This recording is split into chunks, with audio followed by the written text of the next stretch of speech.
Lily Ray from Emissive Digital. She's here to talk about AI and how it relates to EEAT and other things, and it's super exciting. So take it away, Lily. Thank you, Cindy. Wow, what an honor to be introduced by Cindy Crum. I would have freaked out 10 years ago if I knew that would happen one day. How's everybody doing? Good? Hanging in there? Awesome. So let's see where I point. Any ideas? Turn it around. Turn it around. Maybe I'll do this. This? That works. Okay, so hi, yeah, I'm Lily Ray. I'm the Senior Director of SEO and Head of Organic Research at a company called Emissive Digital. We're based in New York City, and I'm super happy to be back in France to talk to you all today about some developments in SEO, particularly as it relates to AI. So this is a bit of what it's felt this year with AI entering the SEO discussion. And for anybody that's trying to keep up with all the SEO and AI developments, it's exhausting. There's things changing all the time. It feels like new plugins, new tools, new use cases. Everyone on Twitter is talking about AI all the time. So it's a bit exhausting. So today I would like to talk to you all about some of the big recent AI developments in SEO. And I know that some of these tools are not as readily available in Europe. So in the US, we've been playing with them a lot and want to talk to you about some of the things that we found and some ways that my team and I are using the tools. So obviously in November, we had the launch of ChatGPT. I would imagine many people are using it. Who's using it pretty regularly? It's about 90%. Amazing. So I'm sure you saw when ChatGPT came out, like many things in SEO, we had a big response from the community, and this time even outside of the SEO community, a lot of people saying SEO's dead. Why would you use Google when you can use ChatGPT? It knows everything, right? And then we quickly realized, well, ChatGPT was only trained through September of 2021, so it doesn't actually know everything. And in fact, it tends to get things wrong pretty often. So SEOs celebrated, okay, we still have jobs, you know, there's still work to do. And then we had OpenAI saying, oh, just kidding, now we have a thing called browser mode. So now in ChatGPT, you can access the internet in real time. And so basically, suddenly, we have ChatGPT as a new user agent that can go and crawl your website and get information from your website. And with some of these implementations of how ChatGPT works with browser mode and plugins and things like this, it can take content from your website and display that content directly in ChatGPT, in some cases without any links to your site, or maybe with one small link. It doesn't exactly have your consent. I guess like many crawlers on the internet, you don't exactly consent to it. But there is fortunately a way that if you choose to, you can block ChatGPT from accessing your website with robots.txt. I know a lot of publishers and websites are currently thinking that this is something that they're going to do because there's no real benefit from like a revenue perspective for many sites to have that content appear in ChatGPT. And we also know that when you use like ChatGPT 3.5 or ChatGPT 4, they can't exactly crawl web pages without browser mode or plugins. So again, there's still this information cutoff in September of 2021. And when they introduced browser mode, I wanted to play with regular ChatGPT 4 compared to ChatGPT with browser mode. And this was the day that Donald Trump was indicted in the United States. So I asked ChatGPT 4, did Donald Trump get indicted? And he said, it said, I'm a language model, I don't know the answer. You know, I was trained through September 2021. Then I used browser mode and it said, yes, Donald Trump has been indicted, and it added a link. So just to show how the two tools are different. And, you know, again, if you ask ChatGPT for something like, when does the SEO campus event take place? It says, I'm an AI, I don't know the answer, I was only trained through 2021. But wait, we have browsing mode with Bing now. So I turned on browsing mode and I said, when does the SEO campus event take place? And the main thing to observe about this, I don't know how many people are using browser mode, but it takes a very long time. So first it says, let me go to the internet, let me read the content. That takes 30 seconds. And then it says, oh, I clicked on a link. That takes 10 seconds. And then it says going back to the last page. So that takes another 20 seconds. So by the time a minute is over, you might get an answer to your question. But in some cases, and this is in Spanish because I showed this in Spain last week, but it actually gave me a great answer using browser mode about the conference that we were speaking at called SEO on the Beach. But it combined that information with another SEO on the beach in the United States. So it got the dates wrong. So even when it does use browser mode, it's still not 100% guaranteed that it's going to get the information entirely correct. And now a lot of people are saying, oh yeah, ChatGPT, it's the death of SEO. People are going to change their behavior online. So I wanted to look into that. And here we have market share for the major search engines around the world in April of 2023. The blue bar is Google, and that little black bar is ChatGPT. So it's impressive, obviously, for a tool that's less than a year old, but has it really cut into Google's market share around the world? Not exactly. And we're also seeing some trends now that show that people are starting to maybe lose interest, or the interest is starting to taper off a little bit with ChatGPT. So it was very exciting for the past several months, but maybe we're starting to reach a point where people are like, okay, maybe the excitement's starting to wear off. We'll see. There is one very exciting, promising plugin for those of you that are using ChatGPT with plugins. And Will Reynolds was the first SEO that I saw speaking about this plugin, but it has a lot of really interesting applications.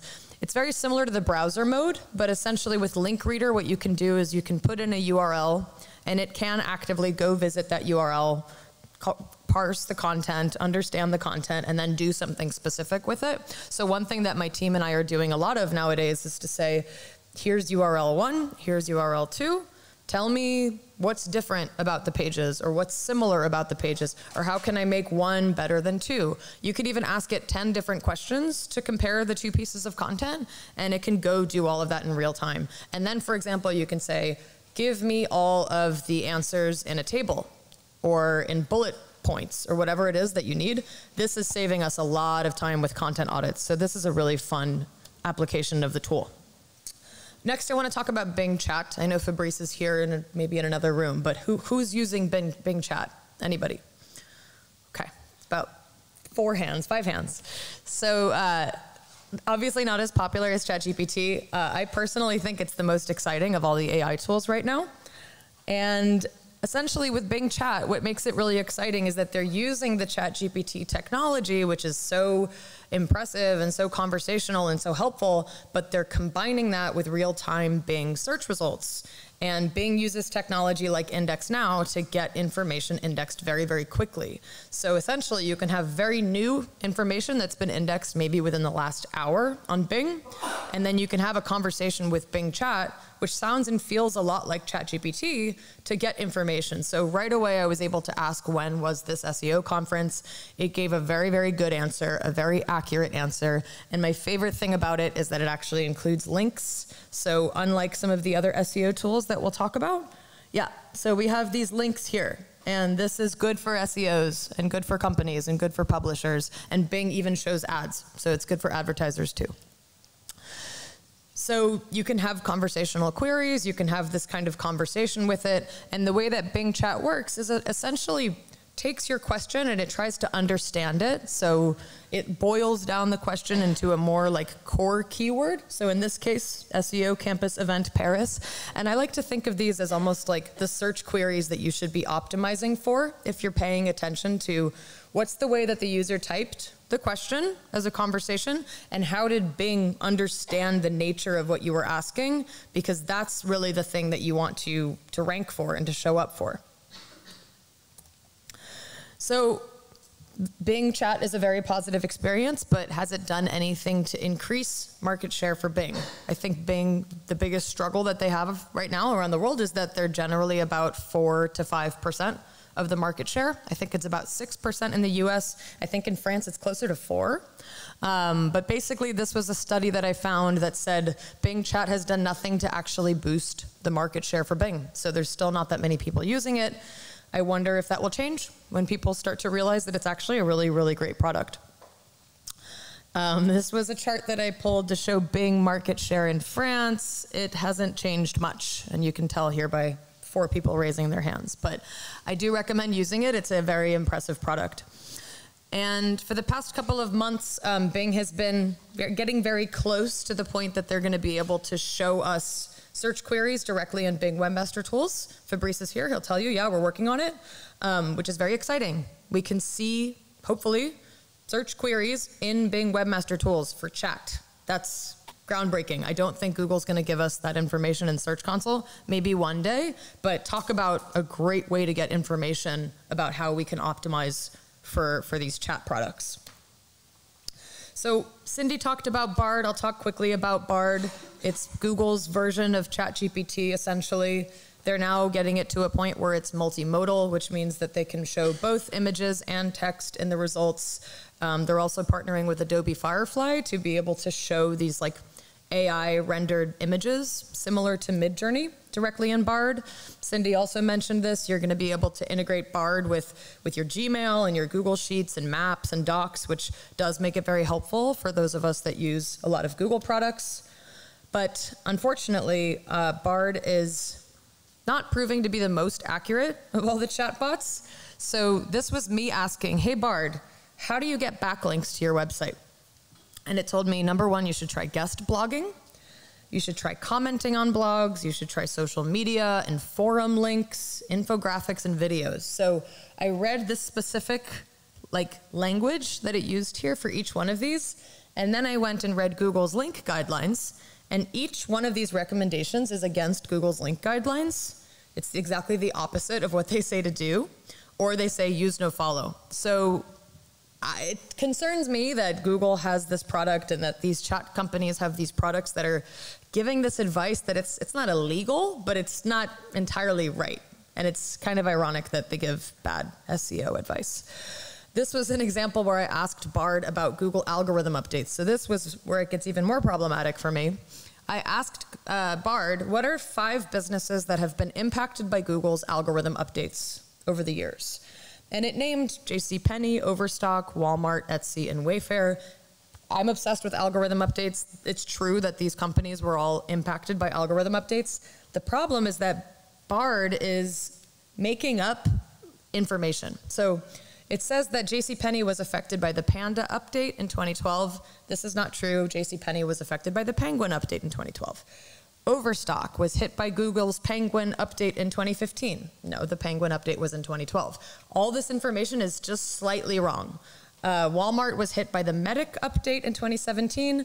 This is not true. The Medic update took place in 2018, and Walmart was certainly not affected by it. And then I love the Etsy one. Etsy was affected by the Quality Rater Guidelines update. There's no such thing. So Bard is just creating this information, and it's kind of humorous in the SEO space, but it makes you wonder, how wrong is it with all of these topics, right? How much can we actually trust this information? So that leads us to SGE, the Search Generative Experience, which I know Cindy touched on as well.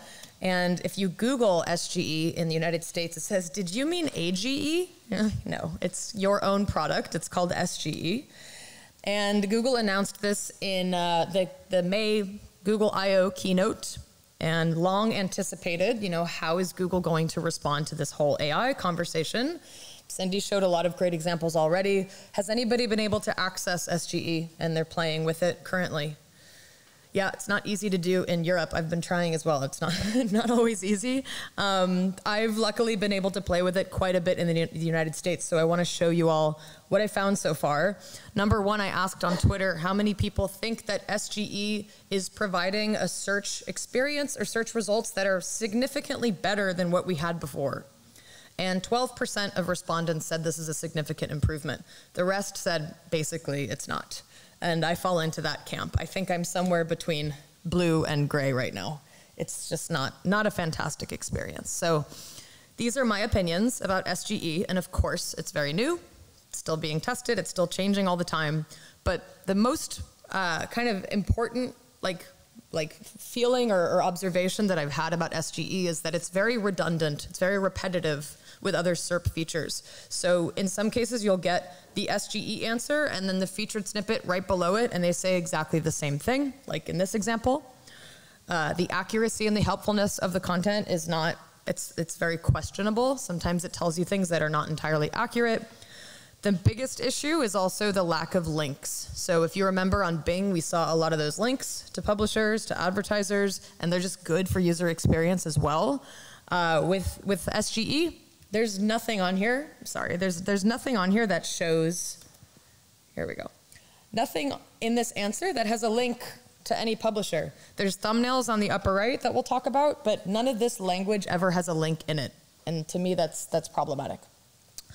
And the companies or the sites that Google uses to create the SGE answers are not always the sites that are ranking in positions 1 through 5.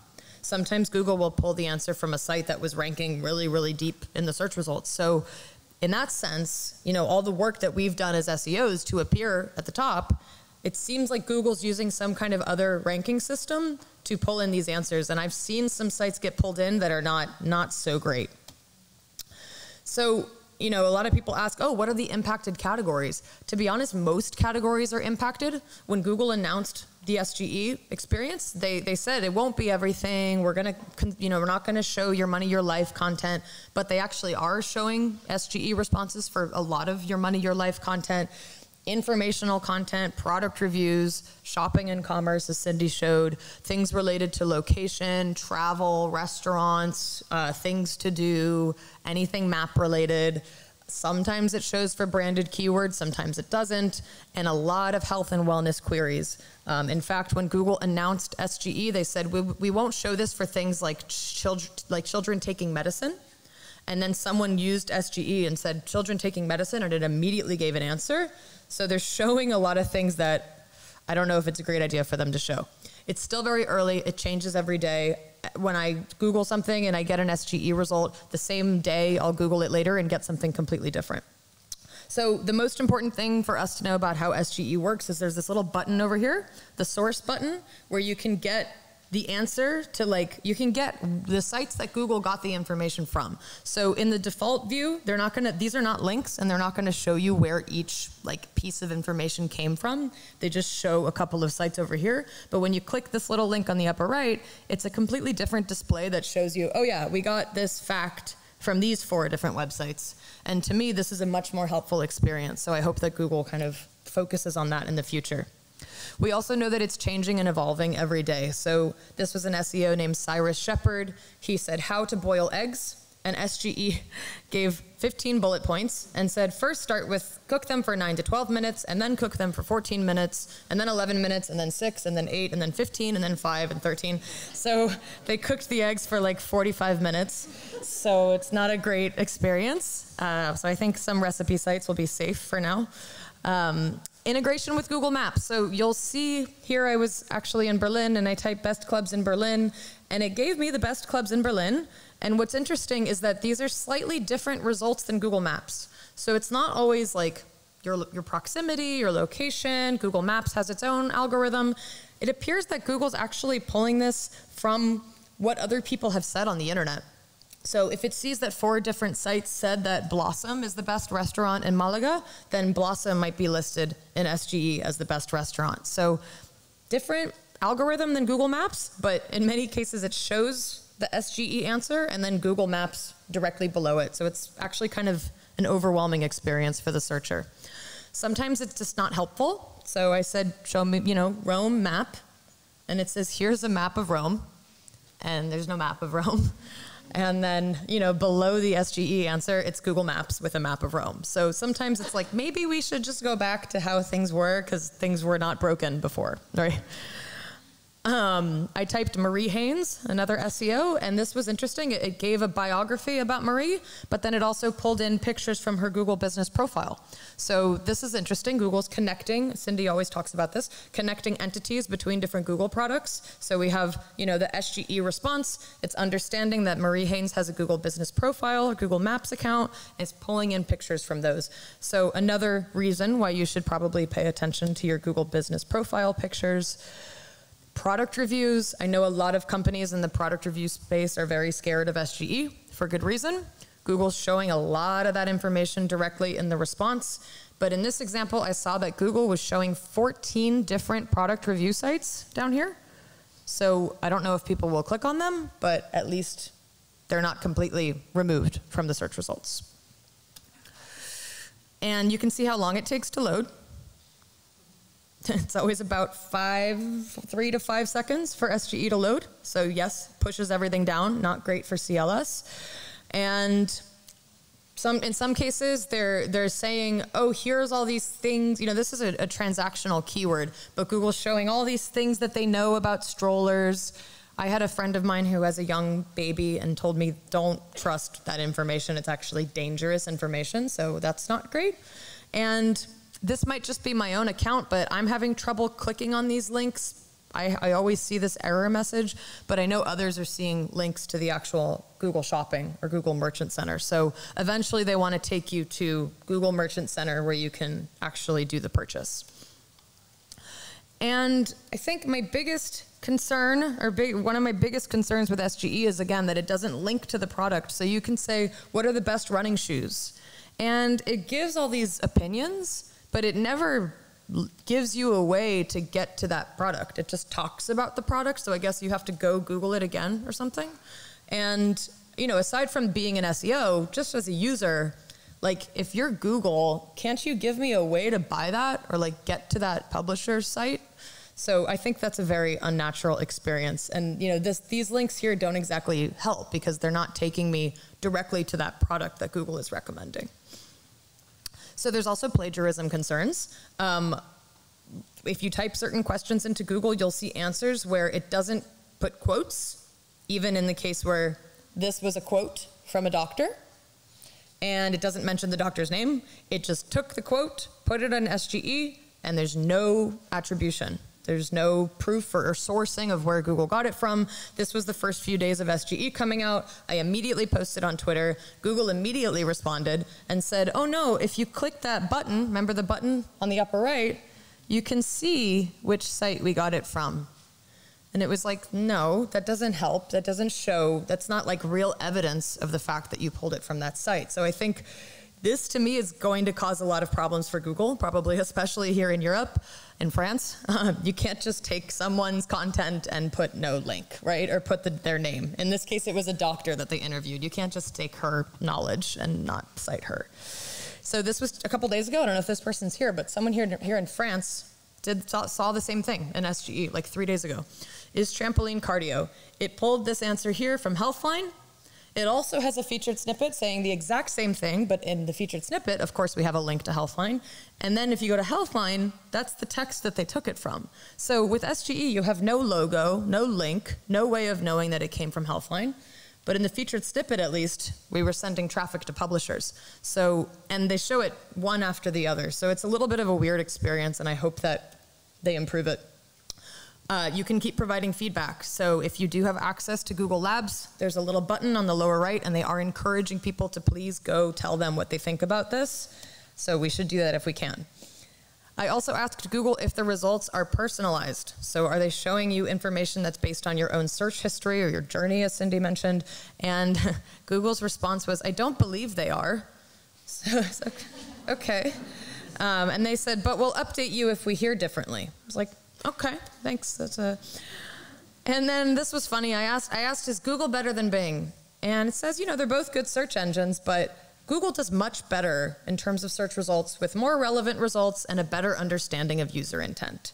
So sometimes it's like, I don't know if these are the most objective answers. I asked Google where to buy links. This is a fun topic. And it said, here's all the places you can buy PBN links. So it's true, they're just sourcing from what else has been published on Google, but I don't know that Google's like going to be able to control all the times that they probably don't want SGE to appear for certain topics. And this was how to game Google's algorithm. So this was just some funny stuff. Add LSI keywords. Don't over-optimize. Use Google Webmaster Tools to check for bad links. So it's like not the most up-to-date SEO advice. And of course, we're just discussing SEO, but think about all the different topics where this might be a problem. In this case, I asked a difficult question. I said, are Republicans smart? And SGE said, here's some information about the Republican Party. And it had no answer to my question. It just talked about the Republican Party. But then in featured snippets, it said, here's a study that shows that Republicans have more intelligence than Democrats or whatever. But at least in the featured snippet, we have an answer to the question. In SGE, it just talks in circles and it never gives you an answer to the question. Then I said, was Donald Trump a good president? And it said, Donald Trump was the 45th president. Some consider Abraham Lincoln to be the best president. So it doesn't like to answer difficult questions. I also asked how to know if your husband is cheating on you. It gave me, 40 bullet points. And it said he has new hobbies, he's buying gifts, he's taking care of the car too much, he's gone, playing cell phone defense, changing. It was like, thank you, Google, for this relationship advice. Whatever happened to like EEAT and your money, your life, right? Recent news. I said recent news in New York. You would think that top stories would appear. That's what top stories are for. SGE appeared, and it said, well, an Irish pub closed. A woman died in a fire. A drunk driver killed pedestrians in a busy neighborhood. It was like, how on earth is any of this helpful? Like, it's like there's no link, there's no, it leaves you with more questions than answers, in my opinion, at least. So there are some areas where SGE does not appear, so political topics, medical topics, your money, your life topics, adult keywords, some branded queries, so recipes as well, it doesn't always show. So some topics are off the hook for now. So next I want to talk a little bit about how I've been trying to influence SGE using things like EEAT. So my thinking is promoting consistent and reliable information around the internet kind of going to be the new link building, right? If it's not about links to a site, but it's about having that piece of information validated across multiple different sources, maybe this is what we should be thinking about as SEOs. So the process that I used here was to take some questions that people have about me, create a new about page, pose the question, answer the question as FAQs. I've recently added some structured data that confirms the same information, and make sure the content's crawlable. Use index now if you care about Bing, and then monitor the results. Recently, I also learned that you can use this link reader plugin in ChatGPT to say, give me structured data for this page, and it immediately gave me person schema. It was excellent. That worked really, really well, so I added that. And basically, you can also make sure that there's consistent information about you across third-party sites. This is always going to help as well. So some examples of what this looks like. Before and after the change. The question was, how is Lily Ray related to Man Ray? Before the change, this was a website on Google that had a little bit of information about it, but then I went into my website, I added that question, and SGE actually pulled the exact answer to the question the way that I wrote it on my page about 1 week later. So that was cool. You can potentially directly impact what appears there just by adding text to your site. I asked, what are my favorite cities? Before I added this to my website, it just pulled something from Twitter. I added the exact answer to my website, and then right after it actually pulled exactly from my website. It used the exact content that I added to my website, which was exciting. I'm gonna skip this for now. So another one, I talked about my dog. I've never really talked about my dog before online. Before, if you asked what kind of dog do I have and how old is she, it's again just a tweet by me. I added it to my site. Bing chat got it right immediately, go Bing. And Google got it sort of right. It knew the name, but it came up with some breed that's not her breed. Marima sheepdog, that's not her. And then she's 76 years old. Thank you, Google. She's 7, not 76. But then Bing got confused. So I tweeted about how her age was wrong, and then I asked Bing, how old is my dog? And then it said, well, on Twitter, she recently said that she's not 76 years old anymore. So I thought this was interesting because it's paying attention. It knew who I was on Twitter, and it knew to look there for the answer to the question. And sometimes it gets the entity confused. So I said, who is my father and what did he do for work? This answer here is what I put on my website. He worked at Sun Microsystems. And then it said, her father was also a peach farmer in South Carolina. And when the mother died, he became bitter and resentful and took his depression and self-hatred out on Lily. I was like, this didn't happen. That's not me. That's someone else. So shows you how sometimes it can get a little bit confused. I asked who is the SEO that plays drums and is a DJ, and it knew it was me. So I thought that was very exciting. It can connect information that it's getting from different sources and putting the pieces together. And yeah, Bing Chat honestly is much more accurate. It gets things right much more quickly. It pulls the information correctly. And unlike Google, it gives a lot of great links. Again, Bing Chat, does Lily Ray have a brother? And this was pulled exactly from my website. And this was like 2 or 3 days later after I published it. So basically, you can influence these things. Start thinking about the questions people are asking about your brand or your clients or yourself. Provide clear, concise, and consistent answers to those questions. Pay attention to your Google Business Profile reviews and pictures. Check out what people are saying about you across different sites. You know, just make sure the information is accurate and consistent. Try to build additional mentions of these facts across different websites because Google and Bing are looking at different sources. And remember that they can pull from, Twitter and LinkedIn. If they understand who you are as an entity, they might look at your social profiles to get more information. Last point, Google quietly just launched a new filter called Perspectives. This is where EEAT comes in. If you have experts at your company, make sure that they're sharing their ideas, like Cindy said, on YouTube, on TikTok, on Reddit, on these different places, because now there's a new filter where Google's looking to show expert opinions on things. So if you can't get into SGE, at least you can try to get into Google Perspectives. And that's all I've got for today. Thank you so much.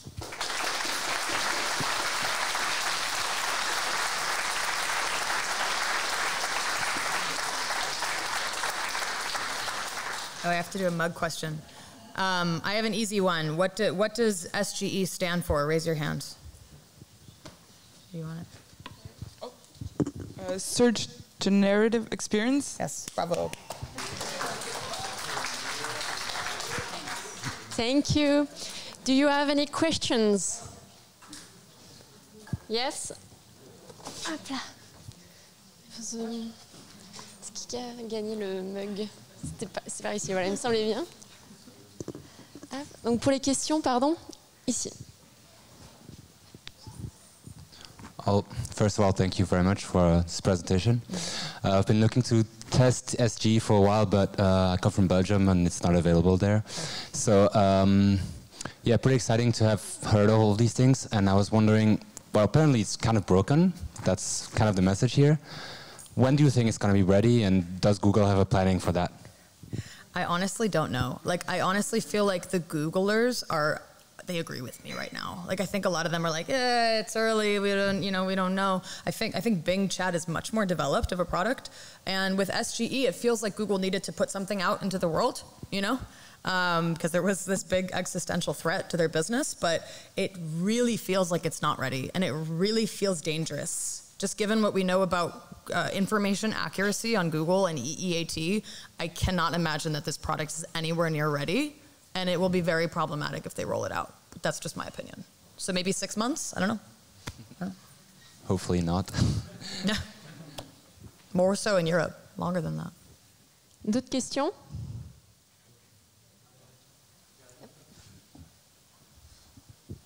Hello.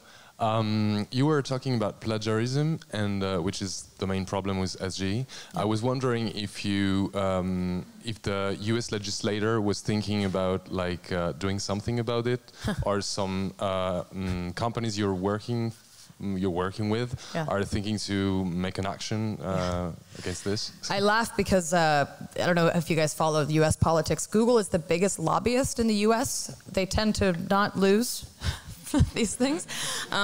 I think many publishers are very, very concerned, and we'll see what happens. But the problem with a lot of these conversations is that our Congress people, our senators, don't know how to have these conversations. If you see what they ask Mark Zuckerberg, it's like, oh, is the Wi-Fi turned on? It's like, let's hope so, but we'll see. We'll see.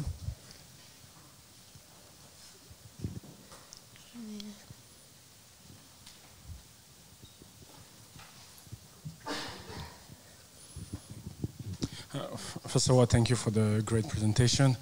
I want to ask you about how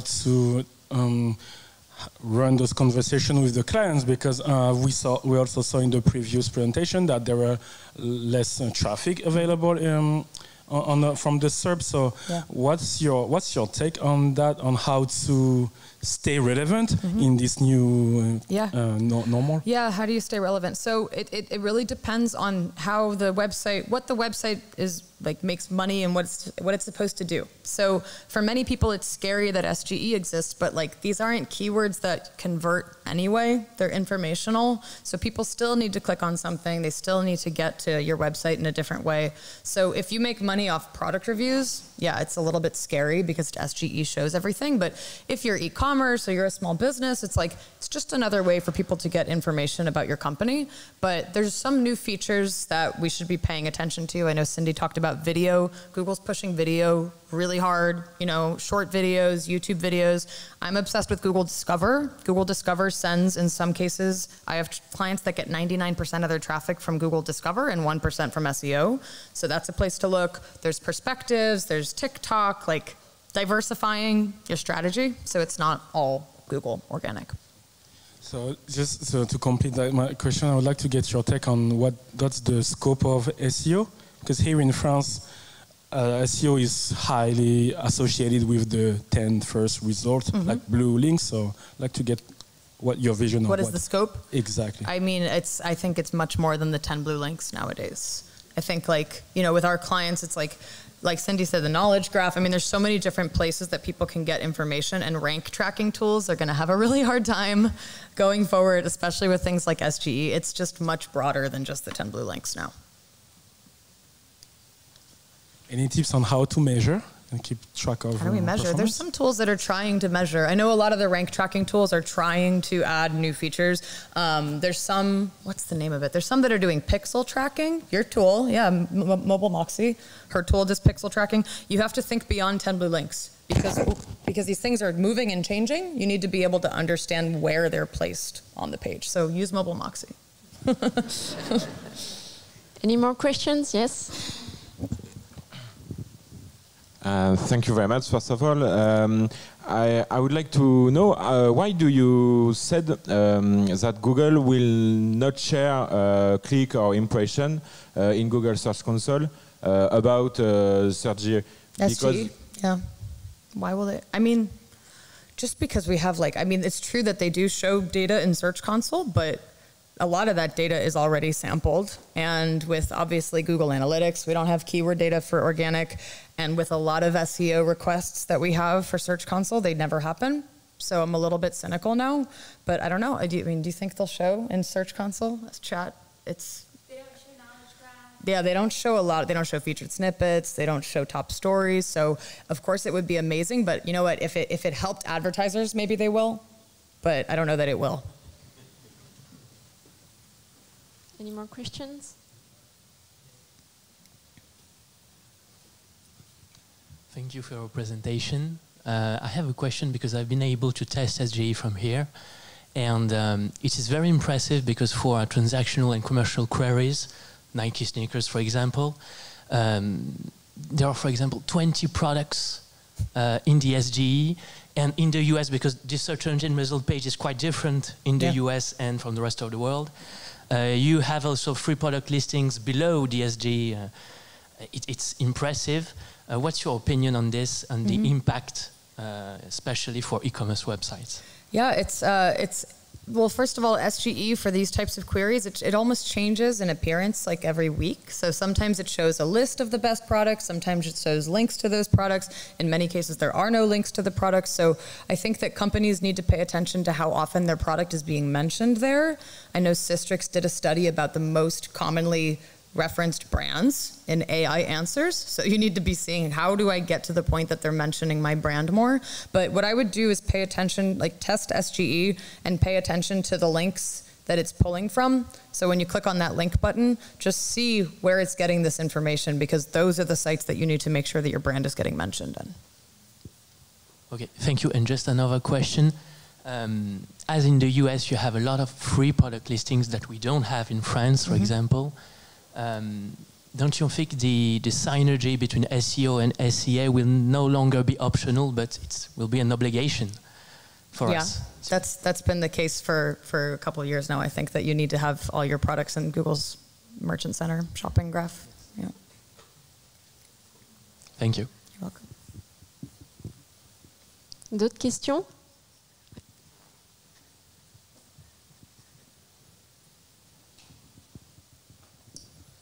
Hi Lily, thank you for your presentation. I have a global question about AI and US situation. Is there any already mechanism or regulation about AI content? Or maybe it's expected, some legal regulation? Because we are living in the era of a lot of false information, and it will be increased every month. And maybe I'm interested in your opinion, how it could be handled, this problem of a lot of content on the legal field. I don't know that we've implemented any regulations at all. I think we've started to have conversations in the government. Like I know Sam Altman from OpenAI was questioned in Congress, but there, as it stands, I don't think we have any regulations at all. The problem in the US government is that AI is not human. So a lot of the laws that we have in place for plagiarism and things like this don't apply to AI. So unfortunately, I think that by the time they figure out some laws, it's going to be much too late. That's my opinion, yeah. But OpenAI has certain rules about how you should use it or not. So that's one thing, is like people don't understand that many ways that they're using ChatGPT is illegal. Like they're using content on websites that they don't own and things like this. So I think in the next few years, there's going to be a lot of brands that get in trouble for misusing AI content. Thank you. Thank you very much. You're welcome. Thank you.